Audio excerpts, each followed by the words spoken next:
to another episode of CRE, The Unspoken Truth. Our topic today, building wealth beyond brokerage. I'm joined by my father, Craig, and I am Charlie Capola. So building wealth beyond brokerage. Tell me, you got into brokerage for a few reasons. We've covered this on other podcasts. You liked working for yourself. You liked the income potential. I think a lot of people probably would say the same thing of why they're drawn towards a career in brokerage. Tell me, how did you approach building wealth with the kind of you know uh, earnings potential in this career? Uh, it's it's a really interesting topic. This is one that's been on my mind for a long, long time. And, financial independence is really what drove me, being from a very middle class family with parents that never had any money in the bank account. Just drove me for a long period of time. So I've been thinking about wealth building for multiple decades. And Yeah, so um, one of the things that one of the reasons why we started Lean Associates in 1991 was the ability, because Bill Lee was like, you should be building wealth in real estate. And he was really big. He had a lot of wealth in real estate. And so when we left the big firm, where they really put you in and say you can do commissions, but we don't want you buying your own deals, we came to Lean Associates, and there was the gloves were off on that. And so I really did that. So I had two really big things that happened in my life that were really beneficial to me building wealth. The three things. First is I made a ton of money, shit ton of money, right? It's easier to build wealth when you're making a ton of money, and you can do that if you're really good at brokerage. The second was starting Lean Associates, where we had the ability to acquire real estate, and it wasn't taboo. And the third thing is early on, I got introduced to Robert Kiyosaki, right when he had just self-published the Rich Dad Poor Dad, which is now the most widely sold 40 million copies financial planning book of all time. And so Robert and I have been friends, and Kim and investors together for over 30 years. And those three things really set me on a different course than I would say the traditional broker. yeah. So I know this just growing up with you as my dad. You were making money as a broker, and then you were reinvesting it. Like you were very diligent about, as diligent as you could be, about reinvesting it in your own career, and also investing it in other assets, right? Yeah. So number one, the first thing is pay yourself first. And when they say pay yourself first, they mean you're investing that. You're not paying yourself a salary that you can go blow. You're investing it. So I off literally would say, and that if your mom and I had 100 fights, 70 of them have been over money. And it was all over. I was putting away way more than she wanted to. And I was like, I'm on a mission, man. And this mission is financial independence. You can join me or not, but I'm out there grinding away, and I'm going to suck a lot of money out of what I make, and I'm going to invest it. And I did that, some good investments and some shitty investments, but a ton and ton of investments. And so I started doing that really early, and I did it. And one of my rules until I hit 60, one of my rules was once I invested that dollar, I never took that out and spent it. So if an investment paid off or we sold it, I would just take that and reinvest it. So that would be from, let's say I started investing at 28 and I'm 63 now. So whatever that is, 45 years and so at 60, so that would have been 42 years of just putting it in and never taking it out. Yep, 32 years. So, um, and these are all types of investments. So I know you have an investment addiction. You say it about yourself. You love investing in startup companies, in hard money Real estate. loans and real estate. Yep. A lot of other brokers either do the stocks and bonds or other real estate. Would you agree with that? Yeah, And and my first couple million that I invested went right into a traditional S&P 500 stock and bond index fund. portfolio. Yep. And I looked at it at the time as like, hey, if all the hell flows apart when I'm in my early 30s and I've got a couple $1,000,000 that I've got in that, it'll grow to it'll grow. And I, in hindsight, as a broker, I made a mistake. The young guys that started investing in real estate earlier and did more than I did, they've done just fine. And so I was super conservative, saying I'm not going to invest in what I do. And they were like, I do this, and so I'm going to invest in it. And I would say I was wrong and they were right. Mm. I have some multiple friends that, like Kevin Serwinski, who was a broker like me, and now he's a developer, and he's made way more money than I have, and he's way smarter than I am because he started investing and he's done a great job with it. So I look at those guys, and not it's not jealousy. It's just like they were ready to risk it, and they did a great job. So Would you say invest where you're interested? Like if you're not passionate about startup companies, don't spend time putting money there. Would you agree with yeah, that? I think yes. I invest more in startups today than I do in real estate, because I have a greater passion. Like one source, I have opportunities to invest in real estate, and I do, but mostly my interests, my personal time, and what I spend is in these startup businesses. So I do like the idea of where you're passionate is where you're going to spend your time. If you don't like it, don't do it.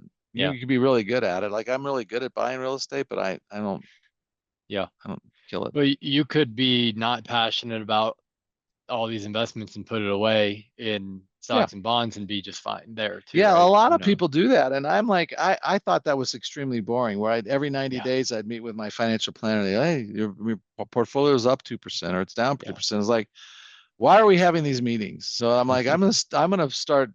And Brad, my financial advisor, Brad Lemon, he always holding me back. It's like, hey, you need some of this over there. I'm like, I don't want any of it anymore. I got plenty. So let's spread it out and let's do it these other things. And Yeah. and he's kind of come around, and he's put us into some alternative investment stuff. And so it's good. But again, I do like the idea of if you're passionate about it. And I run into people all the time who really want to buy some real estate and they're really into it. Mhm. And so it's just cool. Yeah. So I love the rule you shared. Until you're 60, just reinvest every dollar, right? Pay yourself first, reinvest that money. And I got to tell you, it's easy to say, it is so hard to do. I'll give you an example. You buy a house and you sell this investment, you're gonna you're gonna want to buy furniture, and it's like, no, no, that's not. You want to do redo your backyard. No, no, not gonna take money out. It's Mm. there's 100 times. Kate went to Xavier, private private high school. You went to Brophy, private high school. Nope, not taking it out. And that's why I say, we had fights like, why don't you pull some money out of here? The answer was always, why don't you pull some money out? I'm like, no, you're making a lot of money this year. Just invest less. Yeah. No, no, I'm investing multiple hundreds of $1,000s every year for a long time. And I'm going to wake up when I'm my age and not worry about it. Yeah. It's good. What else? Other advice you'd give to brokers who are starting to make a little bit of money and thinking about their future, building wealth? Well, I will tell you that. Let me finish that previous statement. It was worth it. Yes. It was worth Sure. the delayed gratification. One, because I don't give a shit about cycles anymore. Mhm. The market's coming up, going down. I see people panicked on Squawk Box or whatever, and I'm like, I don't care. The other advice is, look, Robert Kiyosaki, damn him, told me for 25 years, forget net worth. He didn't say it like this, but it's really about passive income. It's the conversation you and I have had. It's like, yeah, you can try and build your balance sheet, which I tried to do a lot more than I should have, and I should have been focused on passive income. How do you build your passive income from $500 a month to multiple hundreds of thousands of dollars a year? That's the goal, because Mhm. it doesn't matter what your net worth is really. What matters is how much cash do you have that's offsetting, so you don't have to work. That's Yeah. financial independence, right? Where passive income is more than your lifestyle. So when I met Robert and Kim, they had some net worth, but they just had a really modest lifestyle. And so they were financially independent. They have a lot of net worth now, but they had some net worth, but they had passive income from some condos and they were just living a very modest lifestyle. It's like, okay, that's financial. That took me a long time. If people could figure that, it took me a long time to figure that out. Because Yeah. we're always keeping up with the Joneses. We live in this super nice house and we own this, we've been in this house 26 years. I couldn't afford it when I bought it, but it was kind of like we needed it for the family. But it was also more like, hey, you're making money. You deserve a big house. Mhm. So help me reconcile the two things you said. One, every dollar you invest, you just continue to reinvest it versus, forgetting net worth, it's really about passive income. But passive income and financial independence in the Robert Kiyosaki example is really about your income is paying for your lifestyle rather than being reinvested. Well, yeah, Maybe but I'm missing you're something. all this passive income is going right back to reinvestment. When you're working, it's like as long as you're working, you're not pulling that money out Right. and saying, "Oh, So do both. I'm Don't not going to do use that." well, right. Didn't Rich Dad Poor Dad, I think they retired right when they were in They their retired. Yeah, 20s. yeah. And so that's a little different than the advice you're sharing, right? It's Well, well, keep Robert, working and then reinvest over here. yes, and what Robert, if you read the other book that I love to read is his is Cash Flow Quadrant. He makes a ton of money on his books and Rich Dad Company, and so their lifestyle is covered under their business. And so they have the ability to take all their passive income and they just roll it into new deals. Mm. And so I don't think there's the idea is if you have $500 a month in passive income, that $500 a month is going back into your next investment. You're not taking it and spending it. Yeah. And Yeah. it's hard because that passive income, guess what? It's taxable. And so the accountants would tell you, you don't need passive income because it's taxable, it's ordinary income. And it's like, okay, but if you can just build this up slowly over a long period of time and your assets are paying down your debt, life is really, really juicy when you do that. Yeah. Yeah. And Robert So, tells this story. Robert tells this story. Our best investment, his best and Kim, they tell the story. We bought at 32nd and Camelback, and it was a single tenant. I went to them. I just loved the real estate. I went to them and I had it under contract, but I couldn't close it. Robert says to me, I want all of it and I want to buy it. And I go, no, I don't want a commission. I want to own this. And he says, I'll tell you what I'll do. I'll pay for it and I'll give you 10% just to carried interest, no money down. And once I get my money back, then I'll start paying you 10%. And over the next 12 years, we paid off the debt. Robert paid off Robert, and I started making money on the investment. And now we just did a ground lease on it for 99 years. So I still own 10% of that. And for 99 years, every single month for the next 99 years, I'm going to get a check. My check's not what theirs is, but my check for it's 10 grand a month for the next 99 years. I think there's 96 years left on it. And so that investment, that's passive income. Yeah, I know it's coming in. mhm. Like that's the definition. It's fantastic. It's a sweet deal. What last question I have here, what advice would you give to, like, you had the ability to do this on the real estate side because of Lee, and you've made that point already. We have a lot of brokers, and there are lots of brokers at the big shops, corporates that I think, I don't know for sure, they don't let you own real estate, or I don't know exactly what the Outright, rules yeah. are. So what would you say to Well, them? well, the guys that are the brokers that are at bigger companies, what I see them doing is investing with their clients. So they'll sell somebody if they're multifamily, they'll sell somebody an apartment complex and they'll throw some money on it. So you can do this. My buddy Paul Braun, who's a medical broker in San Diego, is just about ready to retire. He's at JLL and he's been the top medical team in Southern California for 30 years. Paul has is a lot of almost all of his net worth is in limited partnerships that he's invested with his clients, and he's been doing that for 20 years. And I don't know, he has 30 or 40 different investments, and that's one of the things I wanted to point out today is that you want to diversify your streams of income. So Mhm. at any given time, Paul, there's two or three deals that aren't going per pro forma, but he's got so many that the others offset that. And I think Sure. that's what you want.